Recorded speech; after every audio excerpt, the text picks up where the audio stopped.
Hello, this is Morale Bernard with the continuation of the story. It is a long story, but yet the continuation of the story, Dracula. Last words said was that, I think during lunch he told us that Mrs. Westerner had for some time expected sudden death from her heart and had put her affairs in absolute order. And he informed us that, with the exception of a certain entailed property of Lucy's father's, which now, in default of direct issue, went back to a distant branch of the family. So something like that. Anyhow, let us proceed.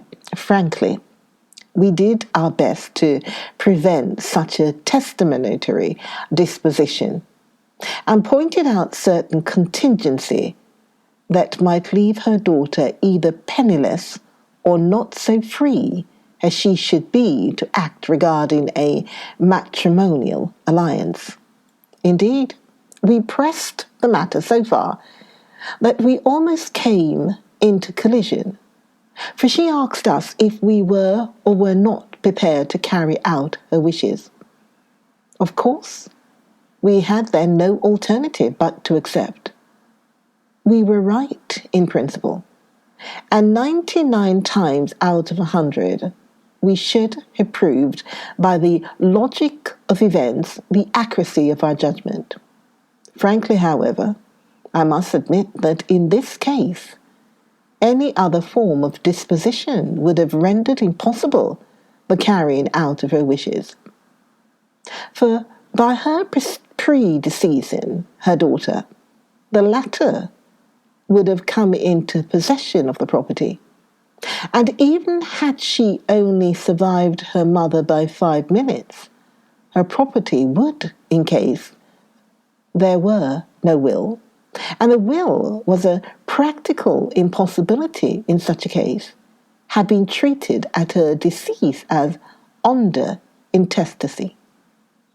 In which case, Lord Godalming, though so dear a friend, would have had claim in the world, and the inheritors, being remote, would not be likely to abandon their just rights for sentimental reasons regarding an entire stranger. I assure you, my dear sirs, I am rejoiced at the result, perfectly rejoiced. He was a good fellow, but his rejoicing at the one little part in which he was officially interested of so great a tragedy was an object lesson in the limitations of sympathetic understanding. He did not remain long, but said he would look in later in the day and see Lord Godalming. His coming, however, had been a certain comfort to us, since it assured us that we should not have to dread hostile criticism as to any of our acts. Arthur was expected at 5 o'clock, so a little before that time we visited the death chamber. It was so in very truth, for now both mother and daughter lay in it. The undertaker, true to his craft, had made the best display he could of his goods, and there was a mortuary air about the place that lowered our spirits at once.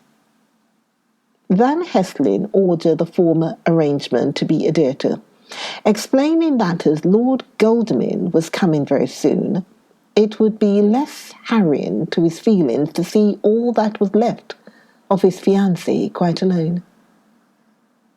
The undertaker seemed shocked at his own stupidity and exerted himself to restore things to the condition in which we left them the night before, so that when Arthur came, such shocks to his feelings as we could avoid were saved.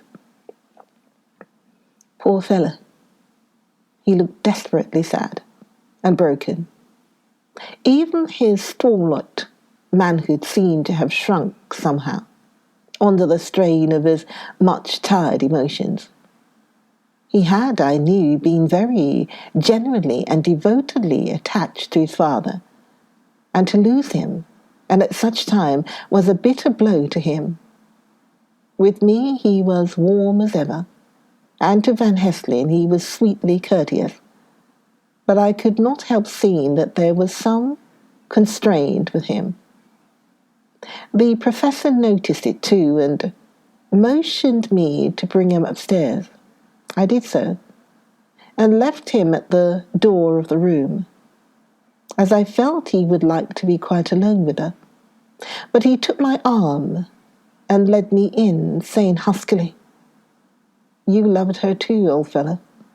She told me all about it. And there was no friend had a closer place in her heart than you.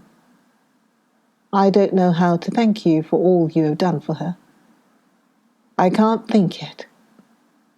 Here he suddenly broke down and threw his arms round my shoulders and laid his head on my breast, crying, "Oh, Jack, Jack, what shall I do? The whole of life seems gone from me all at once, and there is nothing in the wide world for me to live for." I comforted him as well as I could. In such cases, men do not need much expression. A grip of the hand, the tightening of an arm over the shoulder, a sob in unison, are expressions of sympathy dear to a man's heart. I stood still and silent till his sobs died away, and then I said softly to him, "Come and look at her." Together we moved over to the bed, and I lifted the lawn from her face. God, how beautiful she was. Every hour seemed to be enhancing her loveliness. It frightened and amazed me somewhat. And as for Arthur, he fell a trembling and finally was shaken with doubt as with an ache. At last, after a long pause, he said to me in faint whisper, "Jack, is she really dead?" I assured him sadly that it was so, and went on to suggest. For I felt that such a horrible doubt should not have life for a moment longer than I could help, that it often happened that after death, faces became softened and even resolved into their youthful beauty, that this was especially so when death had been preceded by an acute or prolonged suffering. It seemed to quite do away with any doubt. And after kneeling beside the couch for a while and looking at her lovingly and long, he turned aside. I told him that that must be goodbye, as the coffin had to be prepared. So he went back and took her dead hand in his and kissed it, and bent over and kissed her forehead. He came away, fondly looking back over his shoulder at her as he came. I left him in the drawing room and told Van Helsing that he had said goodbye. So the latter went to the kitchen to tell the undertaker's men to proceed with the preparations and to screw up the coffin. When he came out of the room again, I told him of Arthur's question, and he replied, "I'm not surprised. Just how I doubted for a moment myself." We all dined together, and I could see that poor Art was trying to make the best of things. Van Helsing had been silent all dinner time, but when we had lit our cigars, he said, "Lord," but Arthur interrupted him. No, not that, for God's sake, not yet at any rate. Forgive me, sir. I did not speak often. It is only because my loss is so recent." The professor answered very sweetly, "I only use that name because I was in doubt. I must not call you Mr., and I've grown to love you, yes, my dear boy, to love you as Arthur." Arthur held out his hand and took the old man's warmly. "Call me what you will," he said. "I hope I may always have the title of a friend. And let me say that I am at a loss for words to thank you for your goodness to my poor dear." He paused a moment and went on. I know that she understood your goodness even better than I do. And if I was rude or in any way wanting at that time, you acted so. You remember. The professor nodded. You must forgive me. He answered with a grave kindness. I know it was hard for you to quite trust me then, for to trust such violence needs to understand. And I take it that you do not, that you cannot trust me now, for you do not yet understand. And there may be more times when I shall want you to trust, when you cannot and may not, and must not yet understand. But the time will come when your trust shall be whole and complete in me, and when you shall understand as though the sunlight himself shone through. Then you shall bless me from first to last for your own sake, and for the sake of others, and for her dear sake to whom I swore to protect. And indeed, sir, said Arthur warmly, I shall in all ways trust you. I know and believe you have a very noble heart, and you are Jack's friend, and you were hers. You shall do what you like. The professor cleared his throat a couple of times, as though about to speak, and finally said, May I ask you something now? Certainly. You know that Mrs. Westerner left you all her property? No. Poor dear, I never thought of it. And as it is all yours, you have a right to deal with it as you will. I want you to give me permission to read all Miss Lucy's papers and letters. Believe me, it is no idle curiosity. I have a motive of which, be sure, she would have approved. I have them all here. I took them before we knew that all was yours, so that no strange hand might touch them, no strange eye look through words into her soul. I shall keep them if I may. Even you may not see them yet, but I shall keep them safe.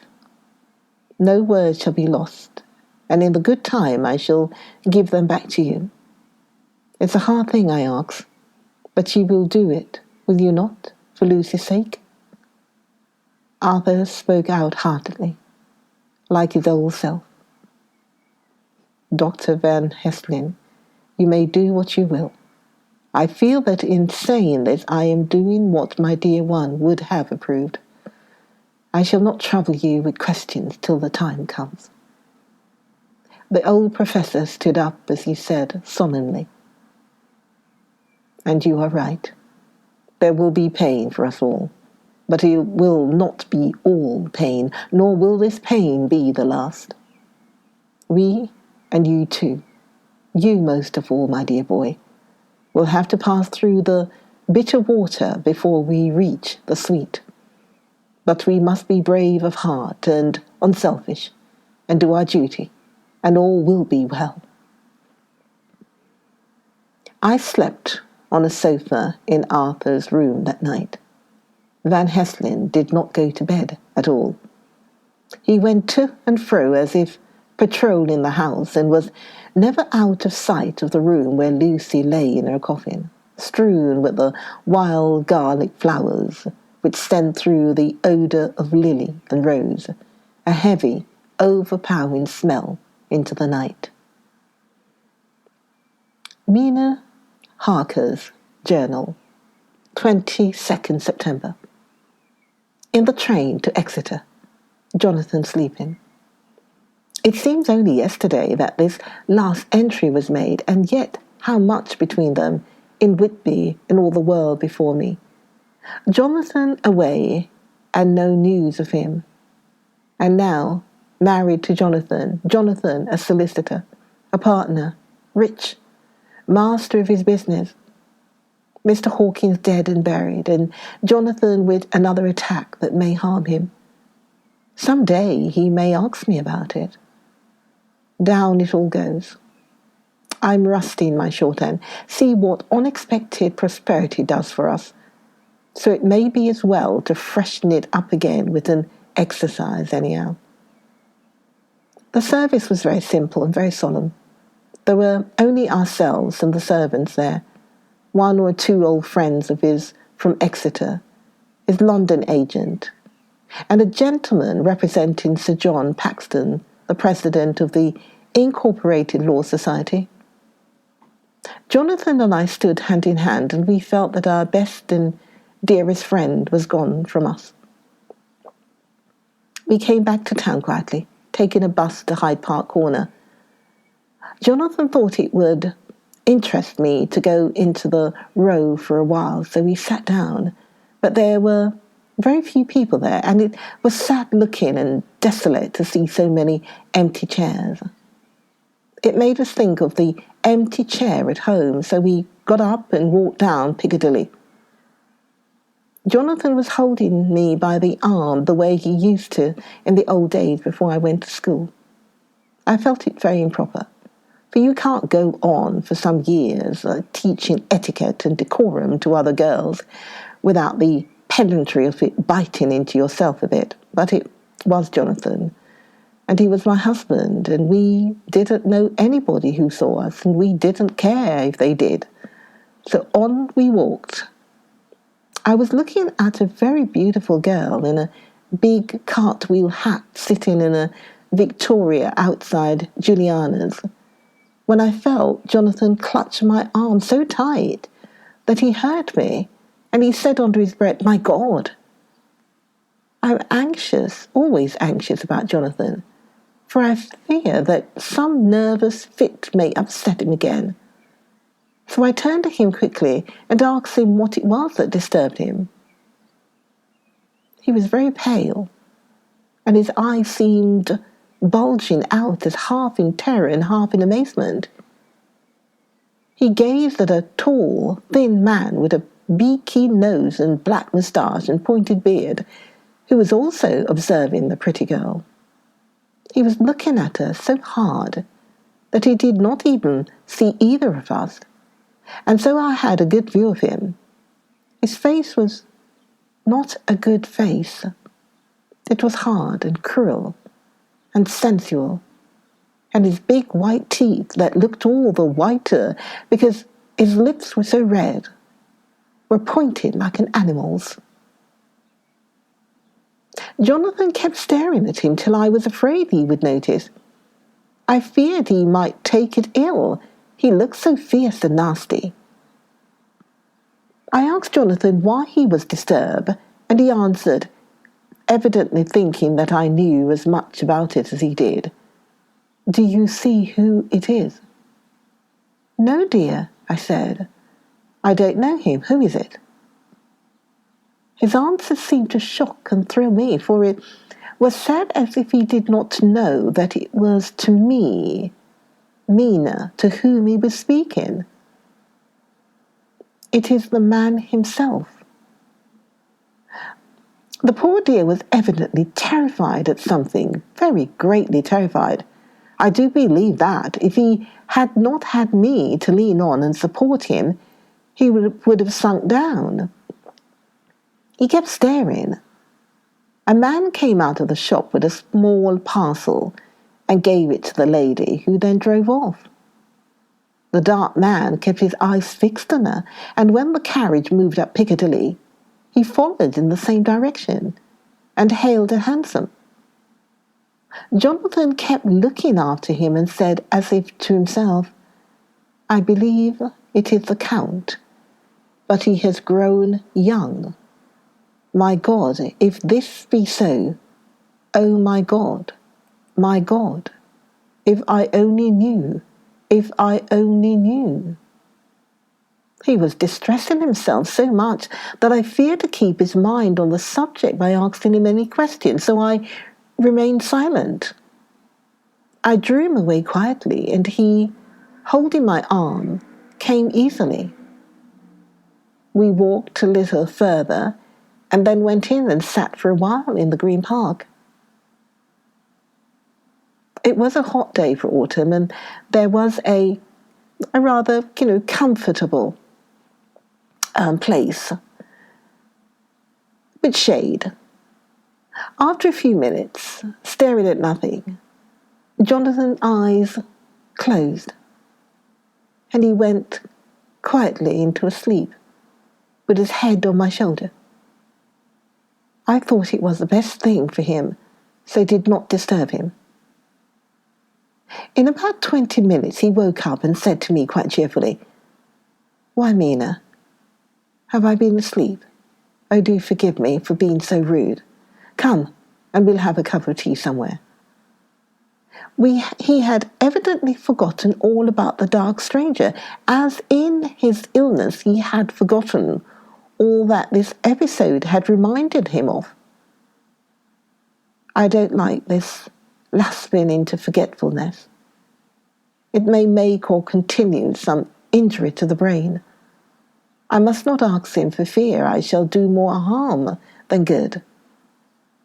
But I must somehow learn the facts of his journey abroad.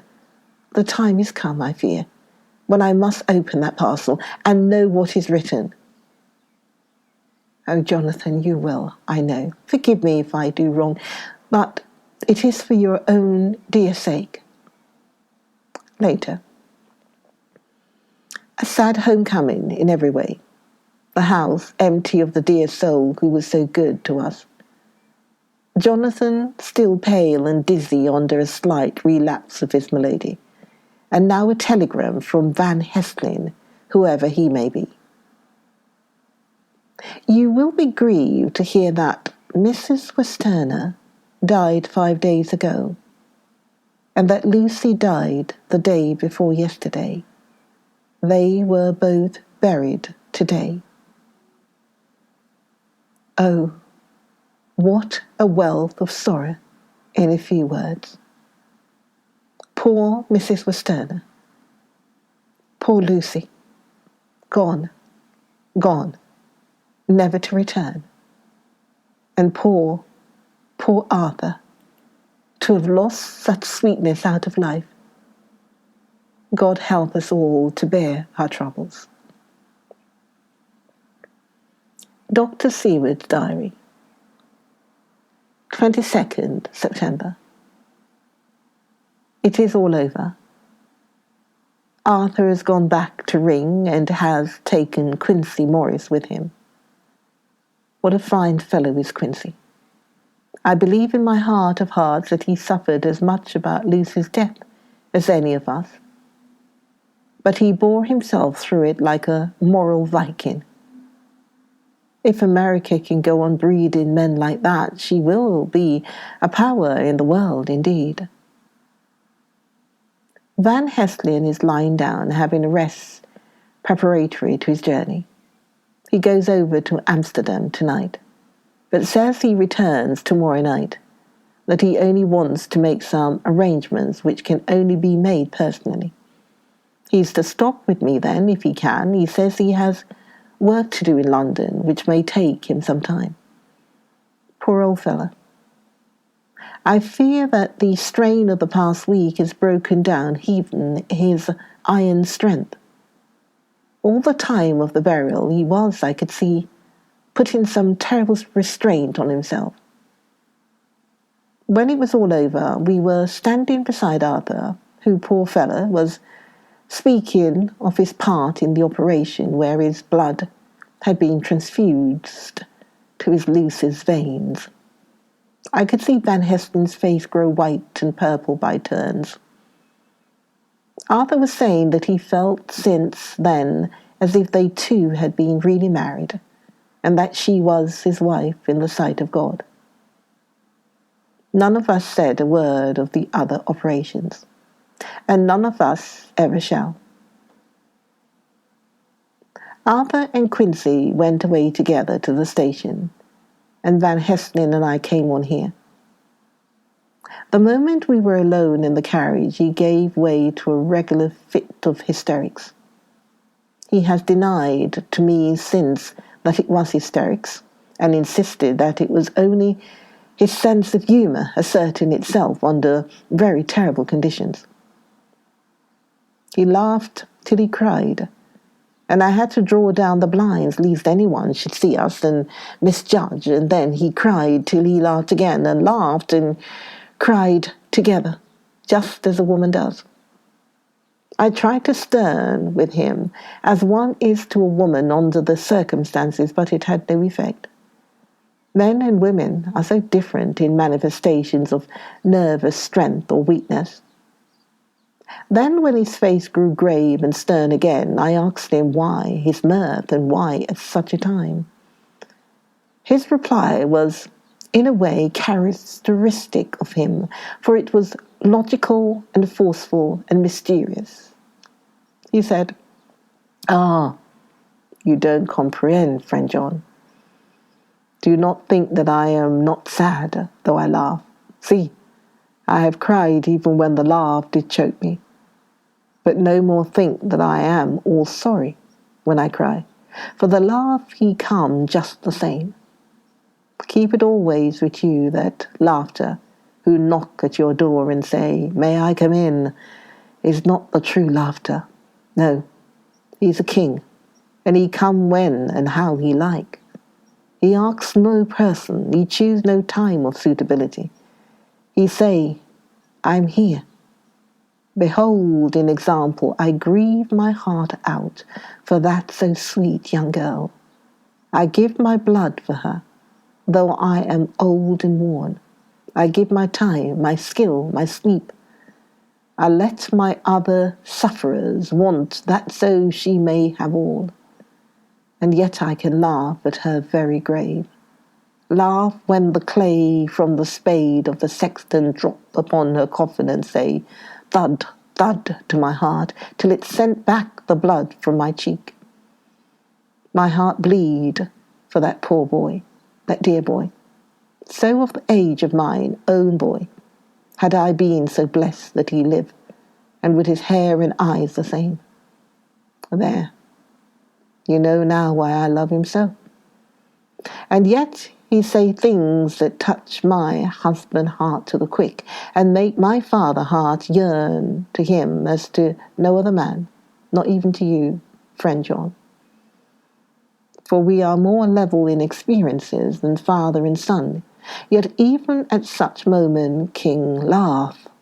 He come to me and shout and bellow in my ear, 'Here I am, here I am,' till the blood come dance back and bring some of the sunshine that he carry with him to my cheek. Oh, friend John, it is a strange world, a sad world, a world full of miseries and woes and troubles. And yet, when King Laugh come, he make them all dance to the tune he play. Bleeding hearts and dry bones of the churchyard, and tears that burn as they fall, all dance together to the music that he make with that smileless mouth of him. And believe me, friend John, that he is good to come and kind. Ah, we men and women are like ropes drawn tight with strain that pull us different ways. Then tears come and lie the rain on the ropes. They brace us up until perhaps the strain becomes too great and we break.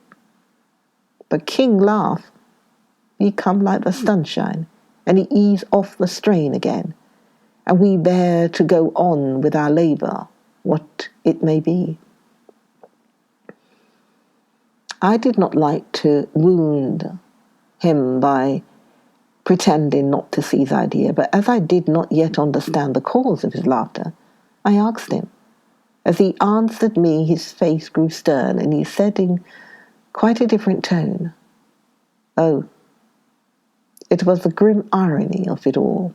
This so lovely lady, garlanded with flowers that looked so fair as life, till one by one we wondered if she were truly dead. She laid in that so fine marble house, in that lonely churchyard, where rest so many of her kin, lay there with a mother who loved her, and whom she loved, and that sacred bell going toll, toll, toll, so sad and slow, And those holy men with the white garments of the angel, pretending to read books, and yet all the time their eyes never on the page, and all of us with a bowed head, and all for what? She's dead, so. Is it not? Well, for the life of me, Professor, I said, I can't see anything to laugh at all. Why? Your explanation makes it a harder puzzle than before. But even if the burial service was comic, what about poor Art and his trouble? Why, his heart was simply breaking. Just so. Said he not that the transfusion of his blood to her veins had made her truly his bride? Yes, and it was a sweet and comforting idea for him. Quite so. But there was a difficulty, friend John. If so that, then what about the others? Ho, ho. Then this so sweet maid is a polyandrist, and we, with my poor wife dead to me, but alive by church's law, though no wits, all gone, even I, who am faithful husband to this now no wife, am bigamist. I don't see where the joke comes in there either, I said. And I did not feel particularly pleased with him for saying such things. He laid his hand on my arm and said, Friend John, forgive me if I pain.